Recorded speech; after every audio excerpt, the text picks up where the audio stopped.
நண்பர்களே, இந்த புனித பூமி உங்களை அன்புடன் வரவேற்கிறது. இயேசு பிறந்து வளர்ந்து பணி செய்த புனித பூமியில் நீங்களும் இப்போது ஒரு திருப்பயணம் செய்ய இருக்கிறீர்கள். புனித பூமியின் மேற்கு எல்லையாக விளங்குவது முக்கிய தரைக்கடல். அக்கடலின் ஓரத்தில் நின்று புனித பூமியை பார்ப்பது போல் இங்கு காட்சி அமைக்கப்பட்டிருக்கிறது. புனித பூமியை 3 பாகங்களாக பிரிக்கலாம். யூதேயா நாடு, சமாரியா நாடு, கலிலேயா நாடு.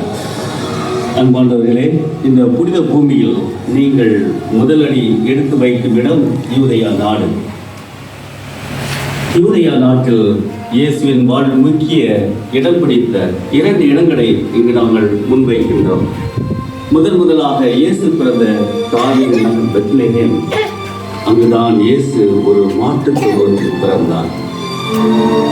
இயேசுவின் பிறப்பு காட்சியில் இயேசுவின் வளர்ப்பு தந்தை யோசேப்பு, இயேசுவின் தாய் மரியா, பிறந்த குழந்தை இயேசு என திருக்குடும்பமாக இருப்பதை நீங்கள் காணலாம்.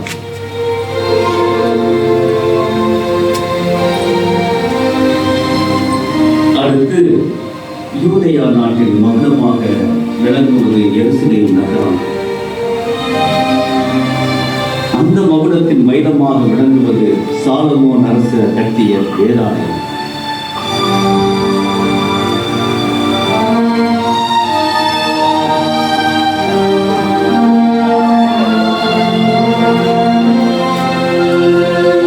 அடுத்து யூதேயா நாட்டிலிருந்து சமாரியா நாட்டிற்குள் நாம் நுழைகிறோம். சமாரியாவில்லை, ஆனால் இயேசு தன் போதனைகளில் சமாரியாவை உயர்த்தி பேசும் ஓவியங்களை கூறியிருக்கிறார். சமாரியாவில் யாக்கோபின் கிணற்று அருகில் இயேசு சமாரிய பெண் ஒருவரை சந்திக்கும் நிகழ்ச்சி அனைவரின் மனதை கவரும் நிகழ்ச்சியாகும்.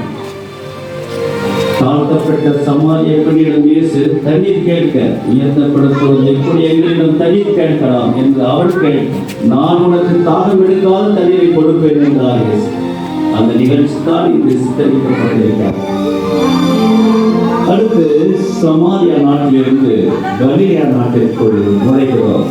இயேசு கலிலேயன் என்றுதான் அழைக்கப்பட்டார். ஏனென்றால் இங்குதான் இயேசு வளர்ந்தார், பயின்றார். அவருடைய பணி இங்குதான் அதிகமாக இடம்பெற்றது. கலிலேயாவில் நாசரேத் என்பது சிறிய கிராமம். இங்குதான் இயேசு வளர்ந்தார். அவரது வளர்ப்பு தந்தையின் தொழிலான தச்சு தொழில் தானும் சேர்த்து செய்தார். அவரின் தச்சு குடத்தை தான் நாம் இப்போது பார்த்துக் கொண்டிருக்கின்றோம்.